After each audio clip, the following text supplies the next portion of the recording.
everyone. This is the Women in Action Sports Network Conversation Space. I am Alba Pardo, and today we're speaking with Kim Woozy. Kim Woozy is an entrepreneur, community leader, and an advocate in the skateboarding community. She has spent the last 15 years creating and contributing to brands, organizations, and events that inspire, connect, and empower girls and women, including Mafia TV. Currently, she's the Director of Marketing and Partnerships at Skate Like a Girl, a 501c3 community-led organization whose mission is to create an inclusive community by promoting confidence, leadership, and social justice through skateboarding. Today with Kim, we talk about the places she's gone, about her professional journey and her passion for driving change in the female skateboarding community. From creating one to representing it, promoting it, creating opportunity, and elevating it. Kim's insight on how community-based models make such a big difference, as well as her vision of change, empowerment, creating and taking opportunities and growth, is not only inspiring and educating, but it's also refreshing and relatable. It's always nerve-wracking and such a pleasure to speak to Kim because she has so much to tell and such good stories to share. I cannot wait for you to meet her and listen to our conversation. So without further ado, please welcome Kim Woozy. Okay, well, thank you very much, Kim, for joining us today. I'm really excited to have you on board. And as I said, I am always a bit nervous to talk to you because you have so much going on. It's a pleasure, an honor, and it's exciting to talk to you, to hear what's happening on your site and to inspire all of us. So thank you for joining us. You're welcome. Thanks for having me. I'm always excited to talk to you as well. And don't be nervous because I could talk forever about anything. So I'm always happy to share my experiences as best as possible to hopefully inspire and or educate our community. So yeah, I'm excited to be here. Thank you. So let's begin with you. You've been, the last time I talked to you, you probably were still at Mafia and that was in full swing, but that was a few years ago. Since then, you've been giving TED Talks, you've been commenting in Dutor, you've been endorsing women all over the world. You've started the San Francisco Skate Like a Girl chapter. So tell us what's going on. What have you been up to, and what are the headlights of? Yeah. Definitely. I think when we first met, that was in Biarritz, I don't know, it's been a while, more than a few years ago. But at the time I was running mafia.tv, which was my company, and a website. And actually now Mafia as a platform is sort of more of an archive. Like it's on the shelf, the website's still there live, but I'm seeing it as more of an archive. It's like a library. It's like a glimpse into 2011 to I would say 2017, 2018 in terms of stories and videos around girls action sports. So that's basically on the shelf now. And the reason why is, and I would say a number of things. One is just the way people consume or watch content has shifted, obviously a lot continuously every day. Platforms are changing. And it was sort of a challenge, to figure out how to sustain it as a business. So we're mainly looking to work with brands who wanted to advertise or, pay for branded content. And it was always a kind of uphill battle. So I think finally I got to the point where I was like, okay, this isn't really working quite the way that I had hoped. So let me try to pivot and figure out what else, how can I still fulfill on the mission that I originally had, which was to inspire women to participate in action sports. But just maybe it's going to look different than a media platform, right? So basically around that time, I moved back to San Francisco Bay Area, which is where I'm from originally, and started actually connecting with Skate Like a Girl, which is a nonprofit that started in Seattle, Washington, and they had a chapter in the Bay Area. It was very grassroots at the time, so it was sort of just people meeting up, informal kind of unstructured meetups. And I started skating with them. And that was the first time I really felt invited to skate, even though I worked in the skateboarding industry for 10 years. I Well, think not wait. really Let having, me stop you yeah, there. yeah. So, invited how? Describe that to us. So Skate Like a Girl creates a very inclusive environment, right? So what happens is that no matter who you are, what's your ability level, even if you don't even have a board, like when you show up to an event, you're welcomed and invited. Like literally someone said to me, "Hey Kim, like, do you want to skate? What do you want to learn? Like, what are you working on today?" Shout out to Kat, who was one of the volunteers at the time, who was like 17, and she was like so welcoming and loving and like taught me how to drop in and like all these things, right? But when I worked in the skateboarding industry, like there wasn't really an environment for learning. It was either like you're a pro skater or you'd been skating for years and that's why you were in, a marketing position. Or like all the people around me that I knew that were girls that skated were pros. So like obvious, I could not relate to that. Plus I was also shooting photos. So I was always just like, I'll just keep, to my job, which is to like create content. And oftentimes we're on trips to film or at events like X Games or something. So obviously I wasn't gonna like learn to skate on the course at X Games. Like you can't even really do that. No. Um, so yeah, it was like for me, it was like, wow, like this is very different. It was less intimidating. It was literally like, this is for you.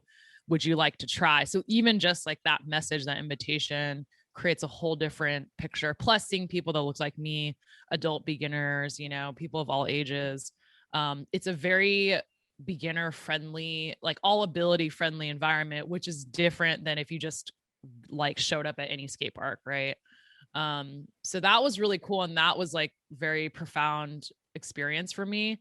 So then just starting to skate with that crew. And then actually what happened was that chapter was very volunteer grassroots run, but Seattle and Portland are other chapters, Seattle being our biggest like mothership, like home base chapter, was starting to formalize, and we had insurance and we had a board and we had all these things that are proper, and the Bay Area chapter was sort of behind. And so no one was able to step up. So the Bay Area chapter went on hold for a year. So like no one skated. There weren't any official meetups because of insurance and liability. So after that, I was like, oh, that's a bummer. That was like the most fun I ever had skateboarding. Right. And so I ended up actually meeting uh my friend now, who at the time I didn't know. She came to this event and just introduced herself to me, Ashley Masters, and she told me that her background was teaching skateboarding, right? So um we just got to talking and we were like, hey, if we teamed up, we could actually like relaunch this chapter. So we decided to take it on under the mentorship of Kristen Ebling, who's the ED of Skate Like a Girl, the executive director. And then we volunteered for a year, and 3 years later, fast forward to today, we both work full time. We have a handful of staff. We have about 15 to 20 volunteers throughout the year. We're doing year-round programming. So yeah, it just has become this amazing, beautiful, sustainable structure. And it's been really exciting to be a part of it. So just kind of like, I think my biggest lesson from that was just like, whatever I originally set out to do, like just because it didn't work one way doesn't mean that it won't work another way. And so just like not being attached to like it has to look, because for a long time I was very attached, like I have to make Mafia as a business work, if not I'm a failure. And I was so like holding on to it so tightly that it just became like hard to see any other alternative possibilities. And so Skate Like a Girl became a new pathway.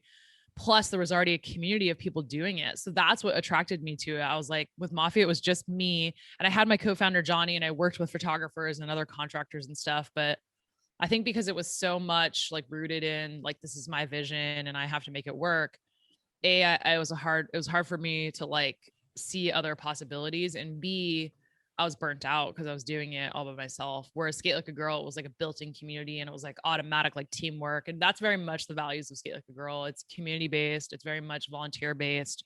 Kristen, who's now the executive director, volunteered for years as a teenager.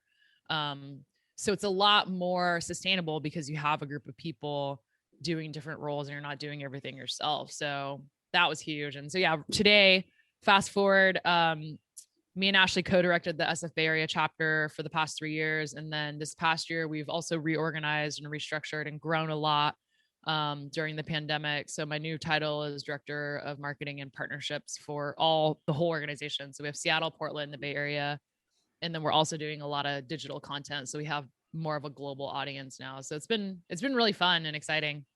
Wow, Yeah. I have so many questions out of that, and so many interesting stuff. I don't even know where to begin with, but I guess the beginning is, in order for you to get involved with Skate Like a Girl, you had to let go of Mafia a little bit. And personally, that's something that I really struggle with, especially when you almost made it to the point you wanted it, but not quite. Yeah. And that's a tough one, because it takes your time away from everything else, and your focus and your energy and your money. How did you do that, or how did you come to terms to be like, okay, it's there, it's not dying, but it's dead as I knew it before?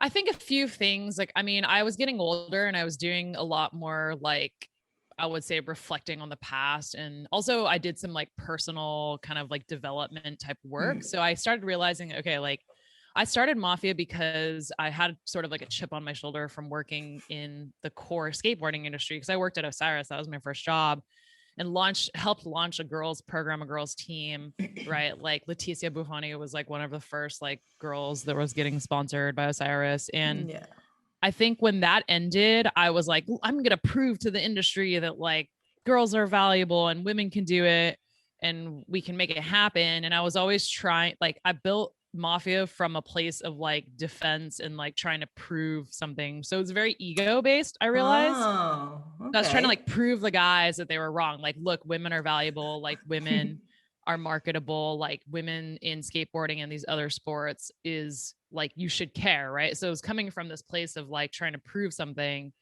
And so because it was more ego based, I think that there's a lot of gaps when you do anything from a position like that, versus like Skate Like a Girl is very much like a community effort. And it's also like not about any one of us. Like, it's so much only possible because there's so many people involved. There's so many aspects. It's not one person's brand, right? Even Kristen Ebeling, who's the ED, she's like the best in terms of like making sure everyone's involved and like everyone's, voice matters. So I think just like understanding that, like, I was young when I started Mafia and I was definitely very passionate and driven, but it was coming from this place of like, ego and defense. And then I think the other piece too is that for so long, a lot of the companies that not a lot of the companies, but a lot of like where myself and some colleagues, like other women in the industry, were coming from like trying to get a piece of this pie, right? So it's like the industry that's like dominated by male leaders, and trying to get them to like trying to convince them that like women are valuable in this market, if you want to look at it from a business standpoint. And I think over time I started seeing, wait, like, we don't need these gatekeepers to be convinced. We can just go do this on our own. If it's truly, if it's true, but we're actually saying like, hey, women want to participate and they want to shop and all these things, then let's just go do that instead of trying to convince the gatekeepers. And definitely, I think a few factors, like seeing Lisa start Meow Skateboards and seeing the success of Meow, which again, like, I think initially shops didn't carry. They were just like, no, I don't, that's not something we want to do. So she would just sell online, right? And then seeing the popularity and growth. And I was like, okay, if we remove the gatekeepers, like, we could just create our own pie and create our own ecosystem. And to me, that's like what Skate Like a Girl was, because Mafia was like B2B. I was like talking to all these brands, trying to get them to pay us to advertise or pay us to shoot content. And it would always be such a struggle. They're like, we don't have budget, or we have our own guys to shoot. We don't need like female photographers or videographers. Like, we don't need that. Right. So it was also from a business standpoint, it was like, I don't want to convince the customer to like, I don't want to have to convince the customer that this product is valuable. Like, if I have to do that, then clearly the business is not viable. Whereas Skate Like a Girl, it's like, we open, skate lessons, summer camp, free clinics, and like people just show up in the masses, and we're not having to convince them that they should pay, the summer camp registration fee. They like get it and they just sign up. So like, when I kind of saw a different pathway there, I was like, okay, that's what I want to do. Like, I don't want to waste my energy trying to explain or convince anymore. I want to just do the work. Right. So yeah, that was probably the main, reason that helped me sort of pivot to this next thing. And I was just tired and bummed. And honestly, I thought about like just leaving the action sports industry. I was like, is this even going to work? At the time, like no one was really getting paid. Like Leticia was probably the only girl really being sponsored like on a professional level. So I was like, maybe this just isn't going to happen. And maybe this will just be a nice hobby side thing that we all do, like passion project. So I had some thoughts about just like, should I just leave and go try to do something real? Cause I was getting older and I was like, I need to like actually make something of myself. So luckily I didn't, because I had a few mentors, like people like Eileen Oliver, really like empowering me and cheering me on. And then just doing, again, like I said, some more reflection to understand like, okay, if we take on like growth mindset, it's just that I was like, oh, I'm a failure. I can't make a business work. Like I suck, but it was like, no, it's just, I haven't done it yet. So I tried to shift out of that. And there's a lot of parallels to that and like learning to skateboard or snowboard. Right. So also, I think you were trying to maybe follow a path that was already there, a way that the men had used and it was working for them. And for the female scene, that didn't work. It just didn't. It wasn't the same. And so you just had to go on and create your own way. And I think that's really, for me, the biggest takeaway of what you just explained. Also, it's interesting to see how working at a top level with the top athletes or the top skaters or the most well-known people wasn't quite working out. And it hasn't been until you've gone to the base of the sport and to actually the community and the culture of it that you've been fulfilled, and you found this career path, but also again your passion. So I think that's really interesting. And do you think for minority sports, especially in the female scene, that's the way? Like you can't just go, you have to build the grassroots. I think all aspects are important. I think the time that I was doing Mafia and really focusing on like exposing and telling the stories of the top like athletes, plus working with Mimi on the event side, because like that was right around the time where Street League and X Games started adding women's pro events in. So that was important because in order for the whole ecosystem to flourish, the pros need to have elevation. They need to have opportunities. They need to be getting paid because everything trickles down. Right. But then as that stuff started taking off, it was also like, okay, well, if someone is going to have a pro model board or a pro model shoe or whatever with whatever brand, and if someone's going to like, get on the podium at X Games or Street League or something, there needs to be fans and participants. Like someone out there needs to buy their shoe, buy their board, watch the contest. Like they need to care. Right. So I think once the stuff started elevating for the pro, like women's side of things, then the next place to look was, okay, participation. Because at the end of the day, this is an industry and it's like, field off a business. So it's like, if you don't have customers, like it doesn't matter if you care about elevating, women. So with Skate Like a Girl, it's definitely about giving folks the chance to learn to skateboard and become part of the community if they want to. And that was a gap that was always there, even for me, like I was saying, like, I didn't even really feel like skateboarding was for me, even though I worked behind the scenes, So I think that all pieces of the ecosystem are important. And I also think like it's important to look at what's missing, right? Because like if you are looking to start something new, or you work for a brand that's looking to like step into this, the women's side of the community, or just like expansive gender identities, like cisgender men, look at what's missing, what's needed and wanted. Cause it makes more sense from a functional standpoint to have different things that fill these holes. So like at the time it was like Mimi was doing WSA, which was like focusing on making sure the events were dialed for the pro women. Lisa had her Meow, which is a board company. Yuleen, my other good friend, started doing like agent type work because some of these skaters needed representation. They're starting to talk to big companies. Like you can't just like sign a contract with some ginormous corporation without having someone like that knows what they're doing. Yeah. And it's like legal documents and it's crazy. And then I was doing media, but then as other platforms started covering women, like the mainstream kind of like dominant skate media, then I was like, okay, well, what else is needed? So I think it's important to look at what is not happening and to like focus some time and energy there instead of trying to like do like copy and paste. And also like giving up your own wants and needs. And actually, if you're truly going to like make something valuable for the community, you got to look at what's needed and wanted. So here's kind of like where I also was able to let go is that I stopped posting on the Mafia Instagram, and like no one was like, oh my God, why aren't you guys posting? Like, A, the algorithm of Instagram was changing, and B, like it was an entertainment platform, but it wasn't like, oh my God, I can't, like, you guys need to come back. Like, it's so important. So that's how I Mm. also knew. I was like, okay, well, clearly, like, the functionality of the business is not super important. They always say that about like tech startups too, is like whatever app you're trying to invent, does it actually need to exist? Does it have Right. a Or is it just place? some Mm. cool idea? Yeah. Whereas with Skate Like a Girl, when we don't do camps and lessons and programs, like there's a real need. I saw that for myself. Like we stopped doing meetups and I was like, I literally have no one to skate with, like, and nowhere to skate. Um, so yeah, I think that's important to look at for sure. Absolutely.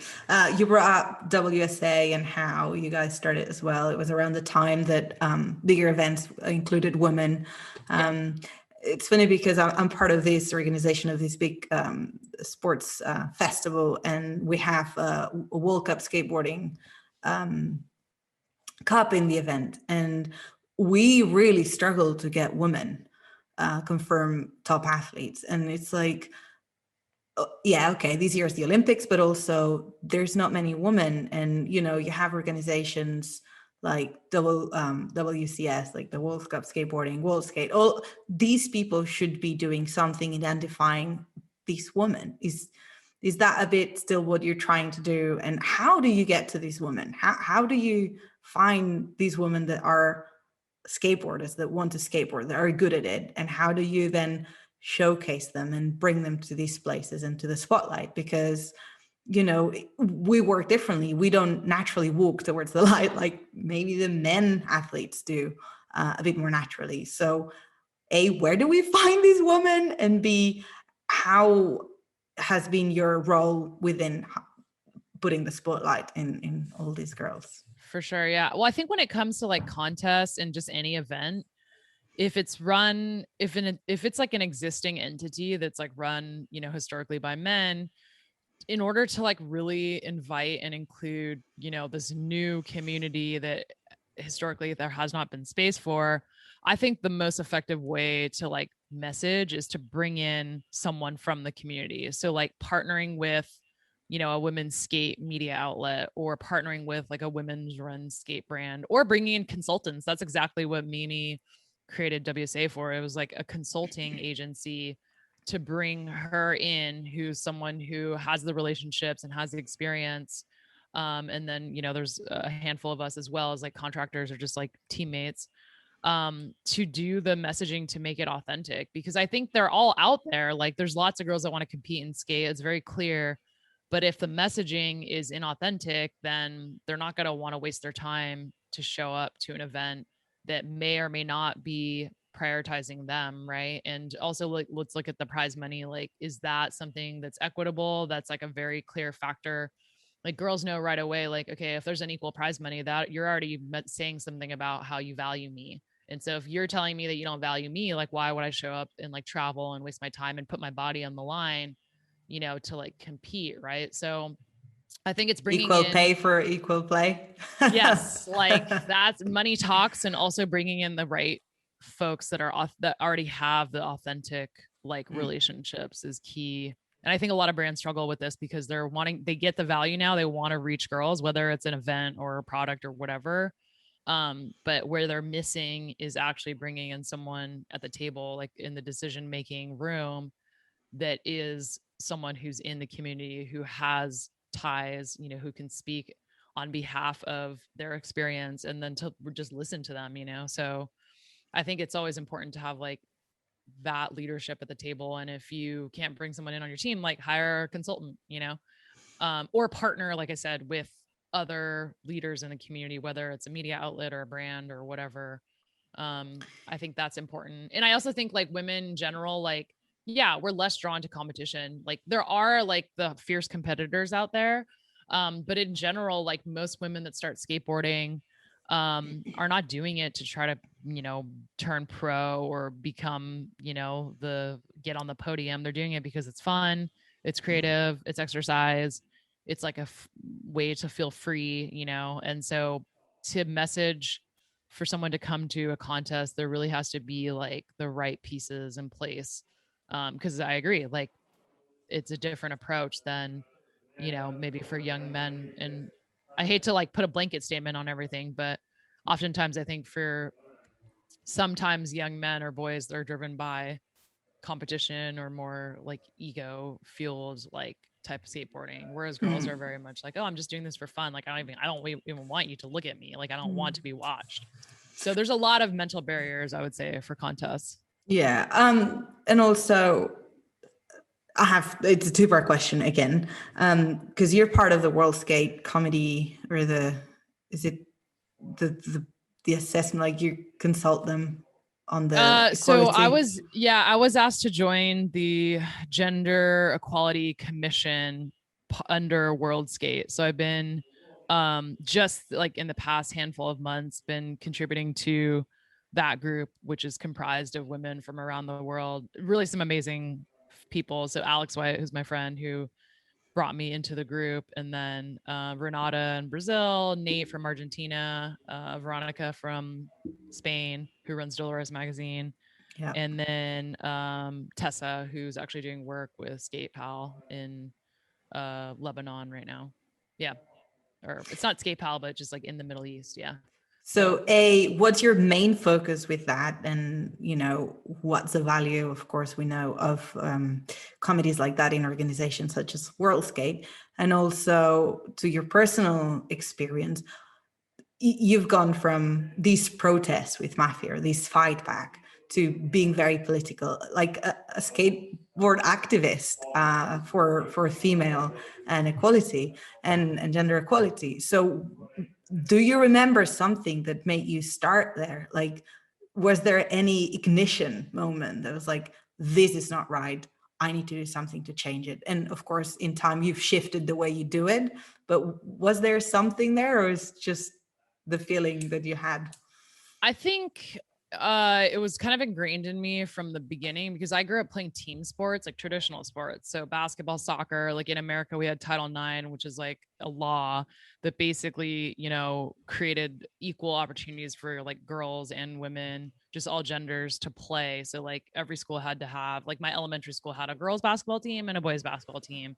And that was like a law, right? So from just having opportunities from the beginning that were more or less equal, like coming from soccer and basketball in traditional sports, and then like kind of stepping more into action sports culture later in college and stuff like that. Seeing the difference was what made me feel like there's work to be done. So, like, an example that I always reference is like when I first started working at Osiris, I was like just literally an intern, and like they were doing a photo shoot and they put like an ad out for models to like model the new line of clothes and shoes, right? But on the meanwhile, they were flowing like shoes and product to like girl skaters. So I'm like, in my head, I'm like, that doesn't make any sense. Like, why are you doing that? On the men, you're not like sponsoring pro dude skaters and then hiring male models. Like that would be wild if the men did that.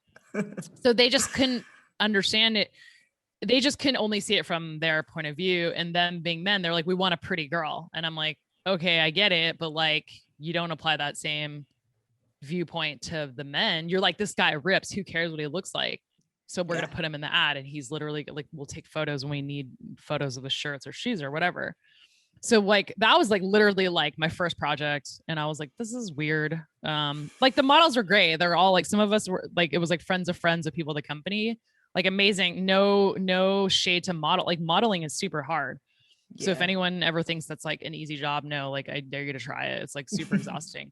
But it just didn't make sense. I'm like, well, I grew up looking up to athletes like WNBA, US women's national soccer team, World Cup, all the things. It was like posters on my wall. Even snowboarding, I had like posters of Cara Beth Burnside on my wall.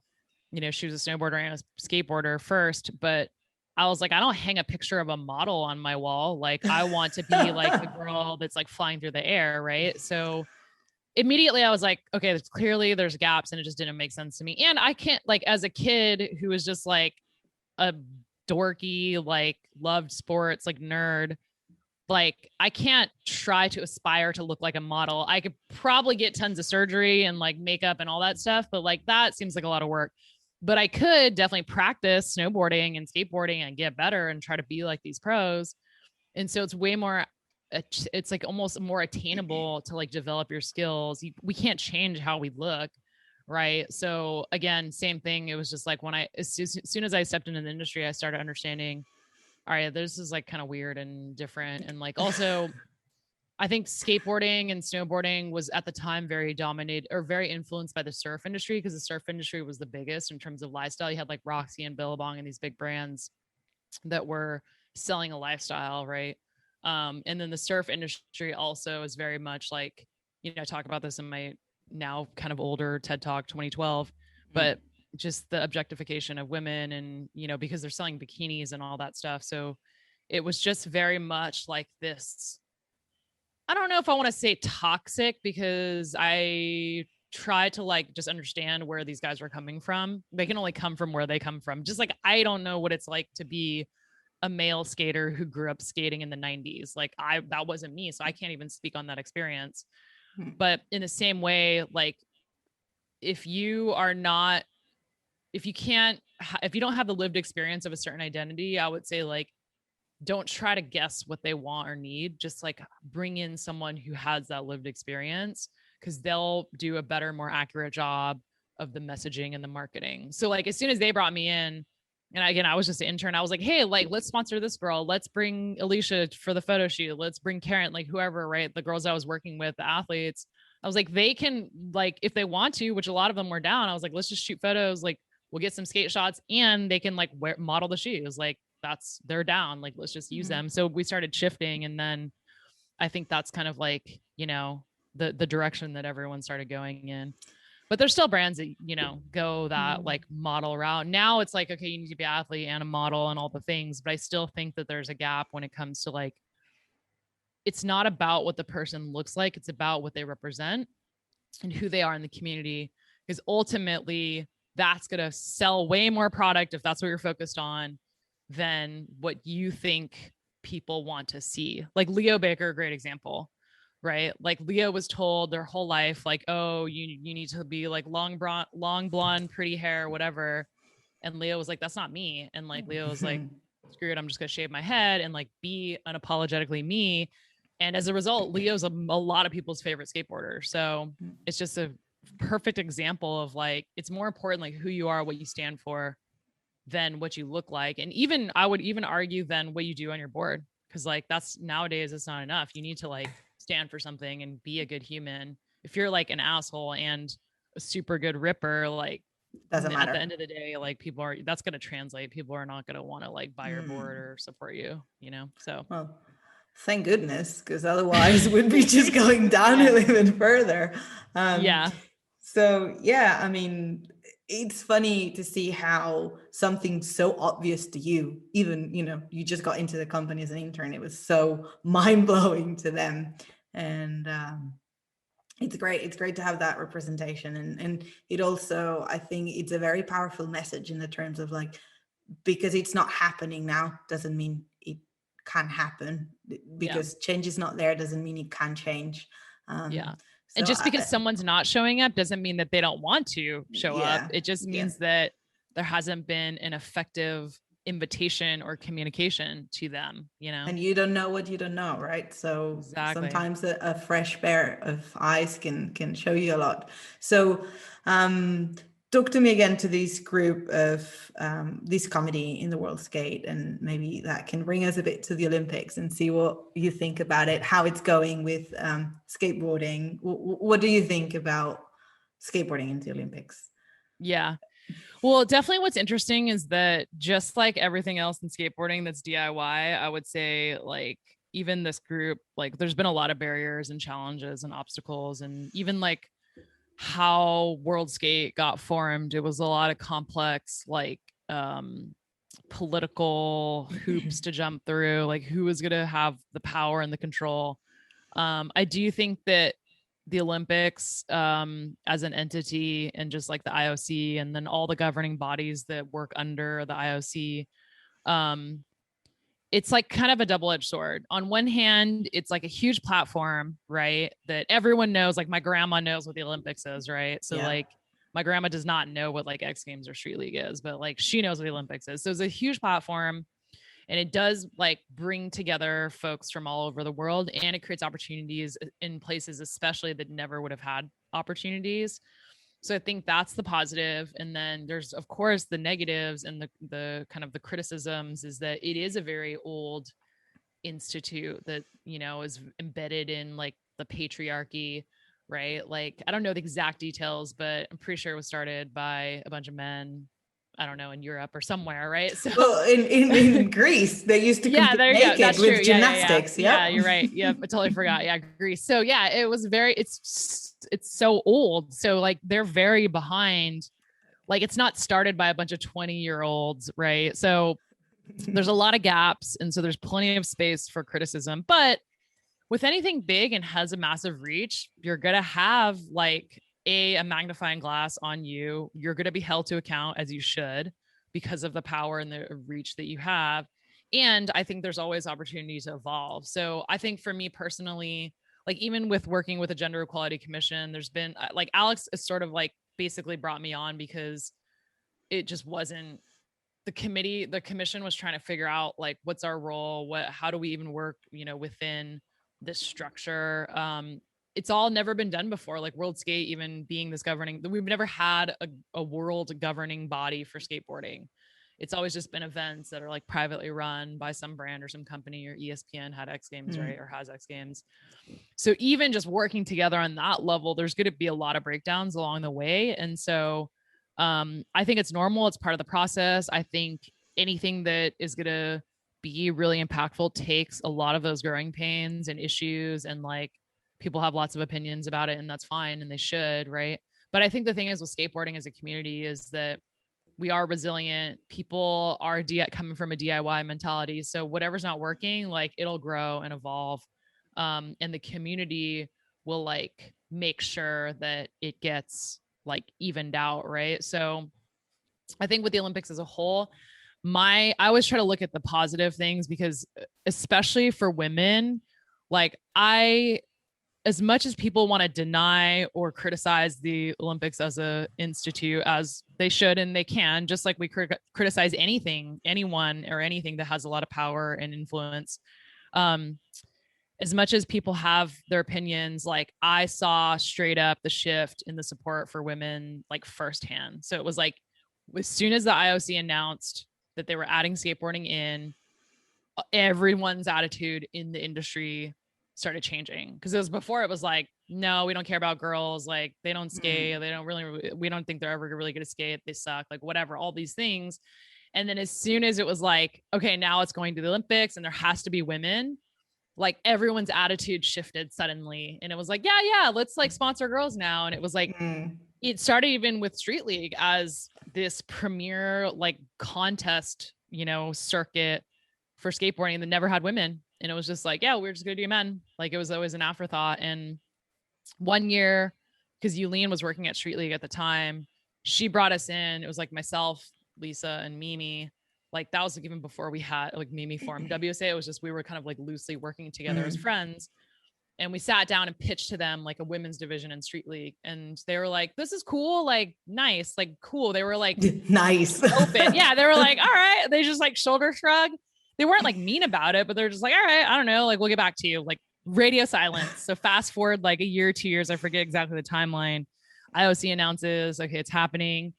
And then they called us to come back in, and they're like, we want women. And they presented to us then a presentation, and it was like women. And they were like, this isn't just because the Olympics. And we're like, no, it's just because the Olympics. That's fine. Like, if you don't want to credit the Olympics, fine, whatever. But so then, of course, when women were at Street League for the first time, that changed the exposure and the eyeballs, and just people started, it was a much bigger platform. And then, of course, everything followed suit. So I think there's that piece that you can, it's undoubtedly, it's not the only thing, but from the pro side of things, from competitive, like elite professional skateboarding, that was a game changer for the women.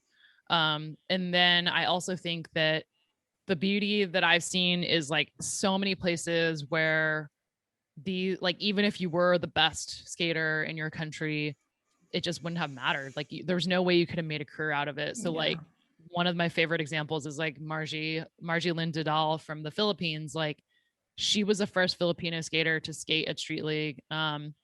She was supported through, like, I'm pretty sure local government, just the state, right? Because of the Olympics. She got sponsors, like she like has all sorts of access to, and she'd been skateboarding for a long time already, but no one knew who she was outside of the Philippines. And now she's like, to me, she's like about to be, or in my head, she already is like a global superstar. Wow. And she's about to be, because she's going to be on TV at the Olympics. And like, I never even met a skateboarder from the Philippines before.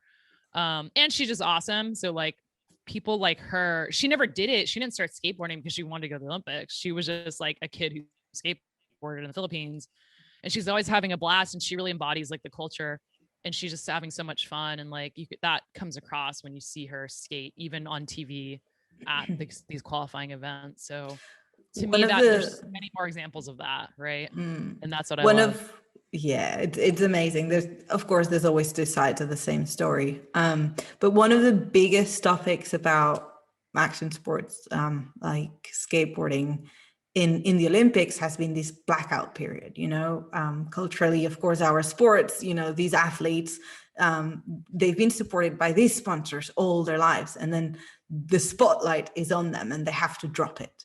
And now you're in sponsorships and partnerships. How do you see that? How do you understand, and how do you digest that?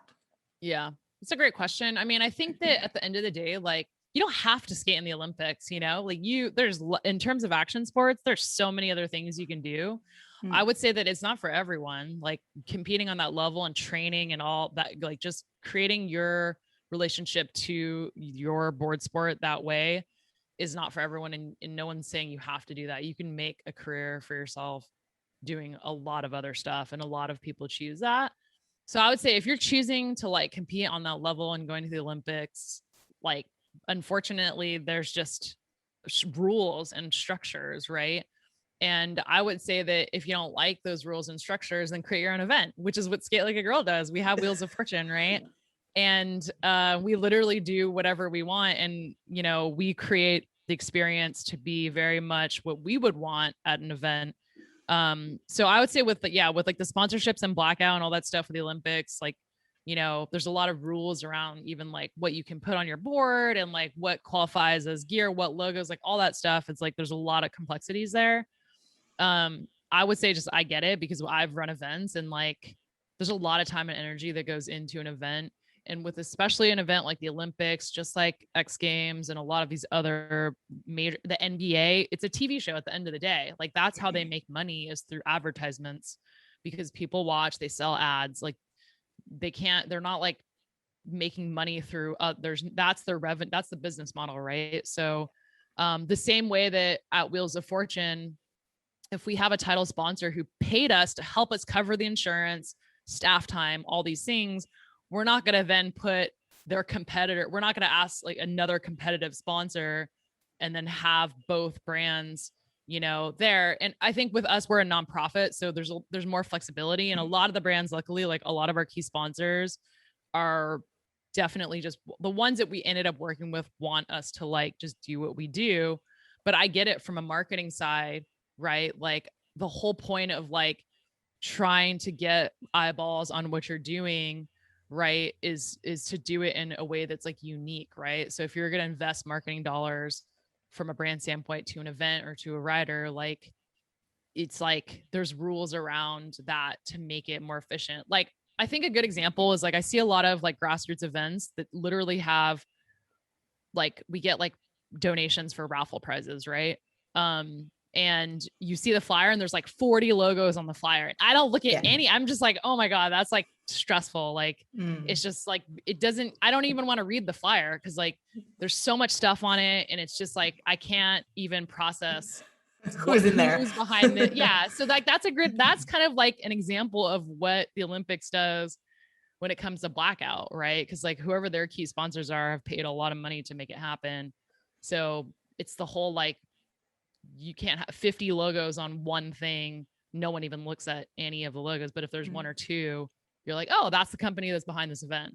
Like the messaging is clear. So absolutely. Well, I like your point of view that it's a very positive attitude towards it. It's like it's not for everyone. If you're gonna take part of it, you know the rules, and you don't have to you don't compete. have You to don't do have it. to watch. Like you don't even have to watch. Like you can be like, nope, I don't like it. Okay, great. Just like keep your TV off. Or a lot of people don't even have TV anymore in terms of cable. You know.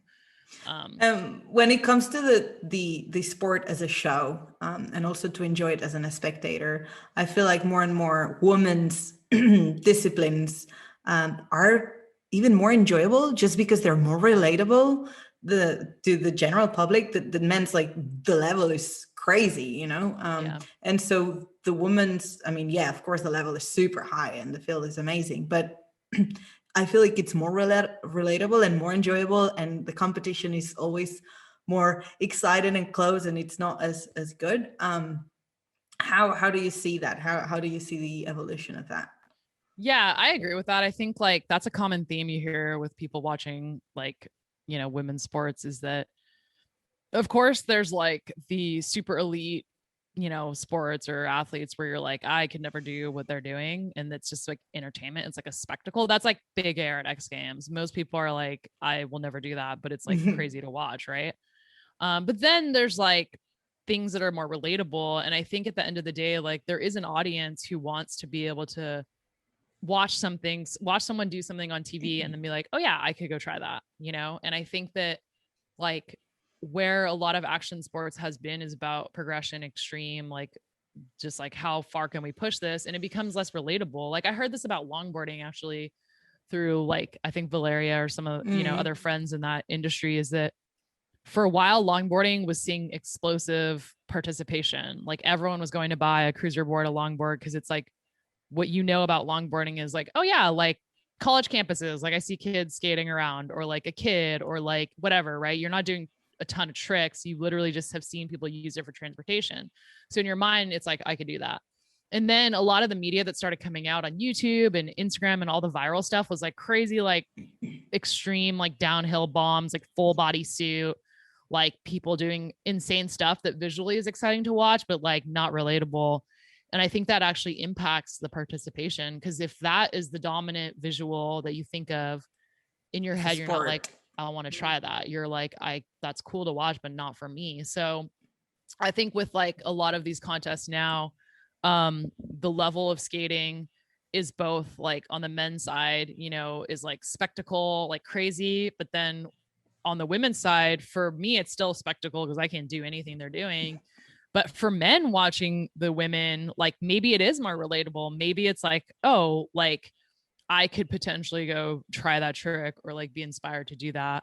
So I think again, there's value in like if you're storytelling, like how relatable are your characters, you know, just like in TV shows or movies, is this person actually someone that the audience can relate to or not?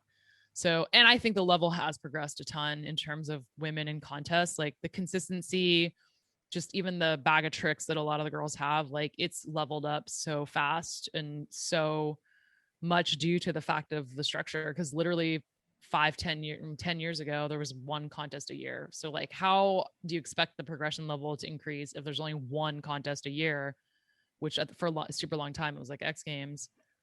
Whereas the men have contests like every month. Right. So I do think that it's super exciting to watch. I think there's some parallels to other women's sports as well, like the WNBA. I've been watching this past year, and like my mind is blown at how entertaining the games are and the skill.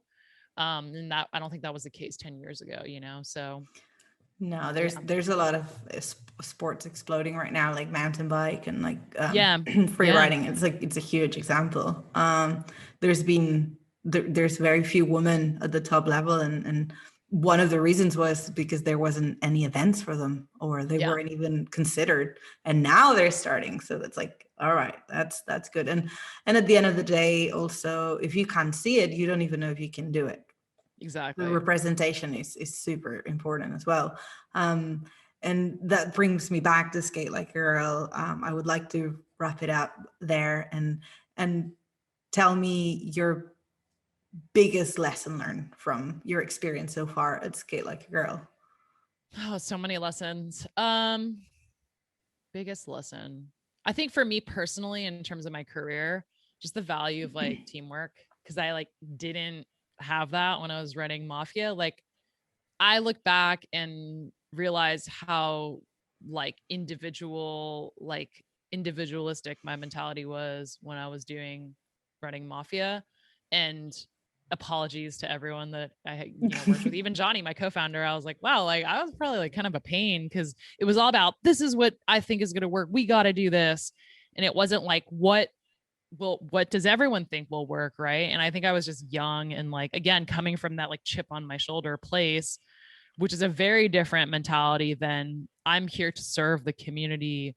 Let me listen to what the community thinks is needed and is saying is wanted and needed. That's a very different mentality. So I think with Skate Like a Girl, just the power of teamwork and community building has been huge because we've been able to achieve all the things that we have been able to do because of that mentality. It's not about me, Kim, or Kristen, or any of our directors. It's about the community. And at the end of the day, like coming from that place, we've been able to do so much, like so quickly. Like I'm always so proud and impressed by how our team runs. And even in this past year, we've expanded versus like shrank, So I think that's a huge lesson for anyone looking to create, whether it's your own project or brand or event, is just it's so much power and teamwork. Like if someone's already doing what you're doing, see if you can team up with them, right? It's so you don't have to reinvent the wheel, and it's like way more fun, and then you can take a vacation. It's like, hey, literally, like I can go away and like hang out with my family and my dog or whatever, and this will still run. Whereas Things if you're still doing your happening. own thing, like you don't, and if it's only you can literally never take a vacation. So No. So sustainability is super important. do you think, obviously these change your vision on that pie we were talking about at the beginning, that there was this pie for women and we had to share and get a piece of it? Is there a pie anymore, or is it like a massive cake right now that you can it just gets bigger and bigger the more people it gets involved? I think a lot of people, including Skate Like a Girl, are understanding the concept of like you can bake your own pie. And then now there's like, we're getting like more ovens and more ingredients. So it's like you can just create, there's an abundance of opportunity. You just have to be willing to put in the work, right? So I think yes, like there's not really the scarcity mentality is shifted. It's gone because now we have a better understanding of like there's so many people that can skateboard. It's so accessible. Like literally the barrier to entry is so low. So you don't have to fight someone else. Even us, like there's lots of other nonprofits and or for-profit businesses that teach skateboarding or do meetups. And like there's no need to come from a place of scarcity where it's like, oh, they got the sponsorship, so that means like we lose out. It's like, no, there's other opportunities. There's always more people that could like learn to skate, that want to learn to skate. And there's no need to come from like a defensive place. And I think also for the pro skaters too, there's a lot more opportunities now. I mean, just look at how the landscape has changed. It's not even just within endemic like action sports. Like Leo Baker just did an ad with Mercedes Benz with Athlete Ally, which is an amazing advocacy group, nonprofit, advocating for like LGBTQ community. And I'm like, that's amazing. Like 5 years ago, Leo was just like trying to get a shoe sponsor, or however many years ago. So I think like if you really come from that place of like sky's the limit, then whoever you want to work with, it's always a possibility, even like you look at like training and health and wellness now, which is like entering skateboarding, and that's so cool, right? Like, so I think there's just trying as much as possible, even when you feel like nothing is working and stuff, you're just so stuck, you hit a wall, like trying to shift out of like, okay, maybe I was only looking at it from one possibility and maybe there's other ways to see it, and try to come from a place of like, there's an abundance of opportunity out there. You just have to get creative, you have to let go of what you think it's going to look like and start to be more open to like what it could look like. So I love how skateboarding always has been conceived as this bad boys game or play. And from that, you've literally just told us like a life lesson on its own that comes from just building a group of skateboarders and a community within. So I think that's brilliant. And I think that's a very good note to wrap things up here today. Thank you so much, Kim, as always, for having the time to talk to us and share your views and experiences and inspiration to all of us. Thank you. You're very welcome.